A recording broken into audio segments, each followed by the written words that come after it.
Performing deletion in a priority queue. In the last video we discussed how insertions can be done in a priority queue structure. Since we maintain a sorted list, when it comes to insertion operation, we have to perform a searching operation to find the right position to insert a new node based on its priority when it comes to insertion. So, insertion took a big O of n time complexity. Why? Because the list was sorted.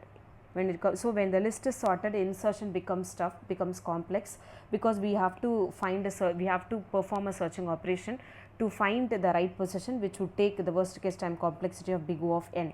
When it comes to the deletion in a sorted list, it is going to be very easy, and this can be completed in big O of 1 time complexity itself. Why? Because the list is already sorted, right, based on its priority. So the one which has higher priority only should be deleted, and that would be definitely placed at the beginning itself. So during the first iteration itself, it's going to take only one iteration to perform the deletion, because it's already in sorted order. So definitely the beginning node only we are supposed to delete. Why? Because only the beginning node would have the data element which has the higher priority, right. So based on the priority only we have arranged here in the sorted list in the given example. Let's start writing the pseudocode to perform deletion.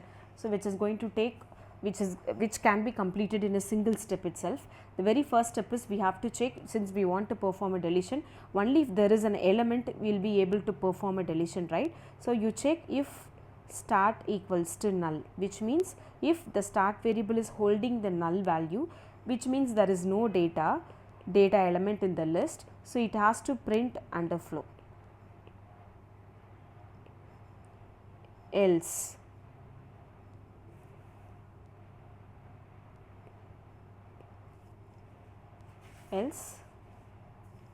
you create one temporary variable in which you can store the address of the start node. Why? Because definitely since the list is sorted, the first node only should be deleted. The first node's address has been stored under the start variable only.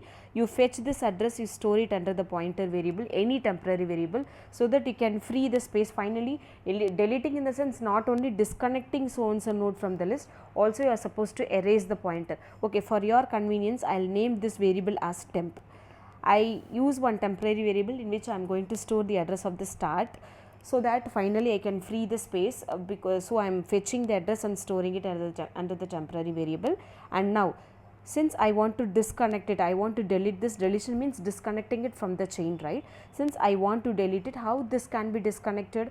If you change the address of start as what, since you want to disconnect it, after disconnecting it, this node would act as the very first node, right. So if you change the start variable address as bb,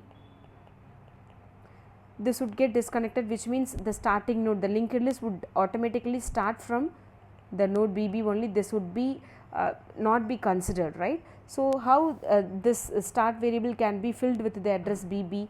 Where is bb? We have no separate pointer to point bb. Where the address bb is, in the place of starts next field it is there, right, in the place of starts next field. So this can be written, right, written like, in the place of start you are just going to update your start as start next. Start next is what? Start equal to start next. What is start next? It is bb. So start would get updated to bb. Since I have written bb here, start variable would be connected with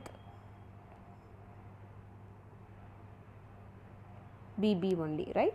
Now we made a connection, which means in a linked list right from the node bb till dd only will be considered. Why? Because the start variable is holding the address bb only, which means the list would definitely start from bb only. Fine, we changed the connection. Now it's time to free the space. You can free temp. Under temp the address start, initially the start address was bb, so under temp address bb was stored. Now if you free the temp, temp is holding the address bb, which means you are emptying the memory space of bb with the help of the statement free temp. Now it is completely free. The address aa is, memory address aa is completely free. And now if you check, we have the remaining data elements in the list, remaining 3 data elements in the list, and we disconnected the memory address, the node aa, sorry, not bb, it is aa. we disconnected the node which has been stored under the address AA from the list, and also we have emptied the space also. Now you can end this pseudocode. End if end, that's it. So performing deletion here in the priority queue is very simple. Why? Because we already sorted the list based on its priority. Since it has been arranged based on its priority, simply if you perform deletion at the beginning, the task would be over. So it's very simple, and the time complexity which it is going to take is big O of 1 time. Why? Because maximum only one iteration it is going to take to perform deletion in a priority queue. Now next, let us discuss the advantages, disadvantages and applications of priority queue. If you check the advantages, the very first advantage is efficient priority handling, because this priority queue structure allows efficient management of tasks or jobs based on its priority.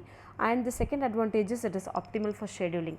This priority queue is ideal for scenarios where certain tasks need to be processed before others, such as in operating systems and network routing.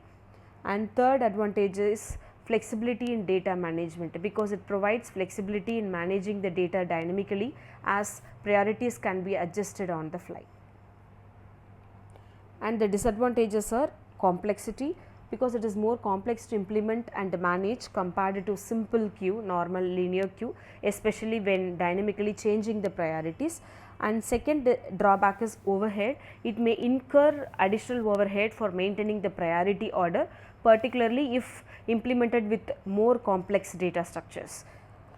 And third drawback is potential inefficiency for simple use cases, because it may be overkill for simple queue structure, first in first out or last in first out requirements, where a simple queue or stack would suffice. And next are the applications. There are multiple applications. Number one is CPU scheduling. Operating systems use priority queues only for scheduling the task. So here higher priority tasks are executed first before the lower priority ones. And second application is graph algorithms. This priority queue is used in algorithms like Digistar's shortest path algorithm, and in minimum spanning tree in Prim's algorithm this will be used, where the next node to process is the one with the highest priority or lowest priority. And the third application is network traffic management. Here the routers and the switches use priority queue structure to manage packet traffic, ensuring that higher priority packets are transmitted first. And fourth one is in real time systems, where like you want to handle the interrupts or the real time task scheduling, where certain tasks must be prioritized over others. In real time systems this can be used, this priority queue structure can be used. Thank you.